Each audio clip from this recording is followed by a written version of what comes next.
boa kukura ena ekukuru wo mamunte no na speaker ne say se komo dwene ho pa sa ato no emre bi wo ma erekoto pa de so no komo anye ne sa imposing tax on sanitary pads. This is unconscionable. It's a cardinal sin.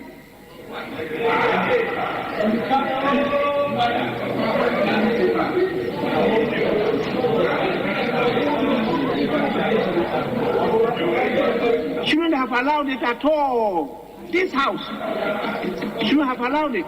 You know the impact of that law on the human resource development and on the development of this country. It's immeasurable. That is why I suspended sitting and had to attend to them. Abuzia we am raspeje fiemi chame hene right honorable Alban Kingsford Sumana Babeni etene kananso a raspeje ni owo raspeje fiema de she woke to south about on person suma me jifa gomashi esoso ede kakra so se nyamie nim ne bonsa betikwade no aye kanesa no ahadwene pad ne to aye ya ne boso den ya sisi wonum ntimi fesa wusi wasansuo nim now the question was and then yes awukoma. We need to feel for people, genuinely feel for people. Wow. And just be happy because we can afford it. Why? Why are we doing that? It's the least of the things that we should be taxing. Blood that we don't even want to see. Maybe every month we should say because I don't like the sight of it. Maybe maybe come butcher shop in Kotonamo. I'm telling you, why would name me pano? My girls will name me pano. They'll tell you. Me send me to Chanam Diano. My tram will be able to Chanam Diano. I don't want to see the sight of it. So to charge me for idea me and this John dear. Ghana should reconsider this stand.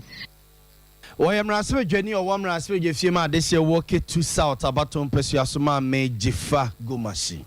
Our Sansam now an association of Ghana Industries actually say woman who no mutia say speaker of parliament epeso boa na sanitary pad no bono eba from now so krana ya krano koyi eto no edi free so a embo no nti de yura akwasinya mecha o yetitinani edema ekuo na ewo asante ene bono mantam no ede to yanim no ene say de wo se aban ye ene senwumaku a wo ha say a omoye sanitary pad ahodo no yentete omo raw materials ne tax said as so be obetima ndodo na e de ama temamufo speaker ono ehwe enipa no a esu no esun speaker on hwe se egunwuma also speaker enani ba ho hwe se yesi yi eto afese de na yin free raw material ni ade a edi ye no so na mfinwuma na wa ha no entimi nya ne mo na omuntimi nton na scanning enyina o man mu dan se speaker beka se yin free so na amafo ekokra begu o man na Ghana kwa na ai dumping ground obi akwa bibia do de ba o man speaker enya ne se that dia ene eto a da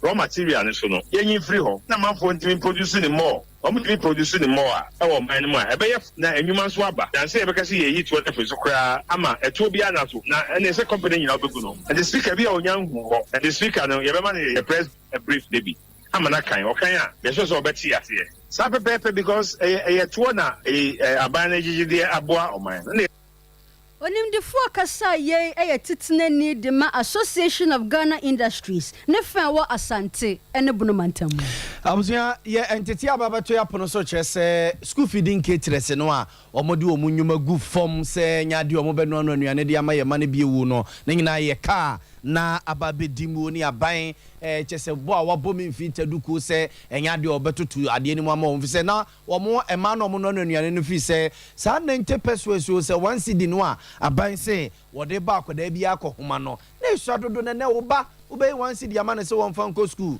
enkonko tua canteen fi ana enti na kyesa akwa ya de bi ha dwene enti omo ma ne de omo de nsusu ekoto aban nim se sa aban antum kura no enya be 3 Ghana cedis na kyesa wo atimi anya nuane papa ano de amankwada na aban so ye na dwene se won de waka se won tum no nya de obetum enti akwa atwema mentwe a ena nanu ya ba be ye ne se okay ene obegya tum no watum kakra no de kakra akwa akososo ya se de yesi aban de 20 pesos aso 1 cedi no so de amama no ne ma na eche se wom se na nya 1 cedi 20 pesos ena no mo hwe ne mu se aban de be ma wo no mu de na so egya ode kakra so so ndi omesom sa no makwa akọ no nuane no eno nti omoma no omo nananom a wo mo ema akom di wo no no wo mo paul macho so mo emfa nche wo mo sukuu ba be bie de wo mo ba be hyase no ma ano no nuane na ede ama wo no mo bio ma me Dorothy ofuri sapon eyubi ono so so enu anuane no bi di mankwala no wo mo kuo asantema ntema se wo ka ho ne nsema wo de tu ye ne mu ni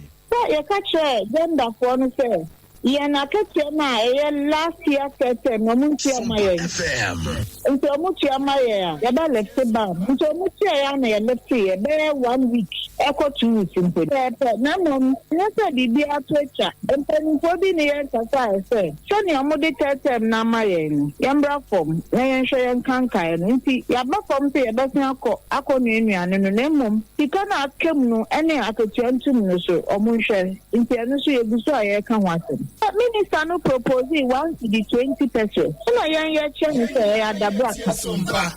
From dodo. Muama caterers ntimi nwe aduane papa mankwala no. Nti omumma omanim kakra. Na ono so say propose figure nti omo so bekwa akohia na omo aka. Nti yenim ye besi. Say omumma omanim no mbagi atum. Ye patron cities nti say ya say omo si sika ni wani omo nya no 2 cities na ye managing kwanya no saa. So omo ko omo chi ekọ he say ban no betumi a. Yan de ye hia na ye kan Mame Dorothy ofuri sapon esoso no anuane ne bi na omuku a ewo asantema ntemu no odi mu ntintima na wo che se na nkaja 3 yaban si wontua na nka munye ne 2 kura ma wuru mu na ne nkaja mu ntimi no ano a empe kusia ketu bi mfantoto so emfama nkoda na so setelia abanche se sika ni wonu mu nti 20 pesos e na ode be so 1 cedi ne so e de amom nkomo no gusu e koso yesusie ni die che de bi frato bia no yemfa enkamemo President at the Ghana Chamber of Construction Industries, Ayora Emmanuel Cherry no penny at the Atuja say, I bind the contract be a Bashomon, Sanan so bedru babia, or Makwa dine a bind the cano, Naka dino ayadin the Wichirema, what they are buying aqua court to that and it was Sarah by a da, won't to know who for.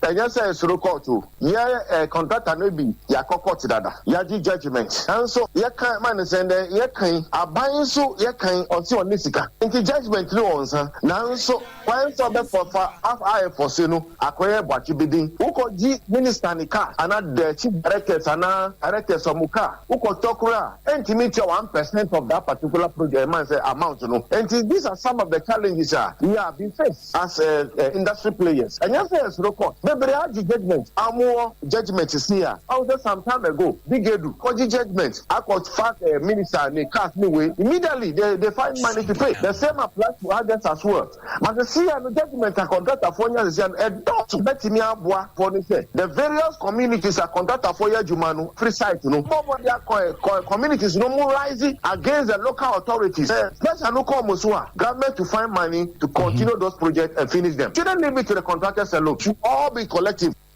Ora Emmanuel Cherry Chiresa Aban Amomadwuma no ayaya dodo mo ninje oya president at the Ghana Chamber of Construction Industries. Yeja we suna no pay nsemo e baba no de besom mo na buzuane ye de mo sia ne asori amoma hene ye dubu ache atenase ene ye fiada nti na chese de to form sa ene ye suma no pay na ya bo amalibi aboga no pay mene Akua bo ache wa sempa yitia asante e bo Benedict ne ye semfo peni kuku Veronica Jando so so ne chinchim fidie ne ede emma yen ye sorry na omahina tenase ede ade ache bi adwuma nka re ye systematic no de o fidi dem ho we twapon bisa say friend say systematic edindie